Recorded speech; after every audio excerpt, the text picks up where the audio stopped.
Religion is the biggest marketing tool in business and politics. अगर आप ये समझ गए कि रिलीजन्स बनते कैसे हैं और वो ग्रो कैसे करते हैं, तो आप ये भी समझ जाएंगे कि नाइकी और एप्पल जैसे इतने बड़े बड़े ब्रांड्स की ऐसी कल्ट फॉलोइंग कैसे बनती है, और साथ ही साथ ये भी कि बीजेपी इस दुनिया की सबसे बड़ी पार्टी कैसे बनी। There are 3 marketing frameworks that are common between religion and successful businesses. सबसे पहला है क्रिएशन ऑफ मिथ्स। लगभग सभी रिलीजन्स में किसी इंसान की ओरिजिन स्टोरी या फिर उसके कोई मिरेकल्स के बारे में बात करके उसकी एक larger than life identity create की गई है। ठीक वैसे ही बिजनेस और पॉलिटिक्स में भी होता है। Think of Elon Musk as the saviour of humanity, as he claims that he will make life multiplanetary by taking us to the Mars. या फिर मोदी जी को ही देख लो, he started as a tea seller at a railway station and now has become the priest king, the saviour of Indian civilisation by making India the vishwa guru. दूसरा framework है rituals and iconography. हर एक religion में rituals होते हैं, किसी religion में कम होते हैं, किसी में ज्यादा होते हैं। And you would have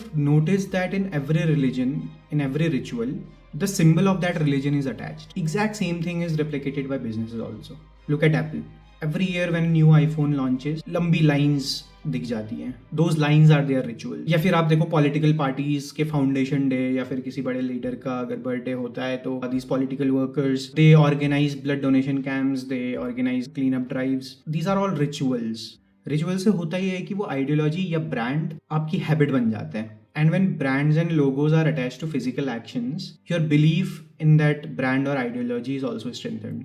third framework is the us versus them, and this is the most powerful framework. Religions में हमेशा ये डिफाइंड होता है कि कौन हमारा है और कौन काफिर है, और मार्केटिंग में इससे ज्यादा पावरफुल टूल कुछ भी नहीं है। Brands like Samsung and Pepsi use this us versus them framework to create a binary. Samsung frequently puts out ads mocking Apple.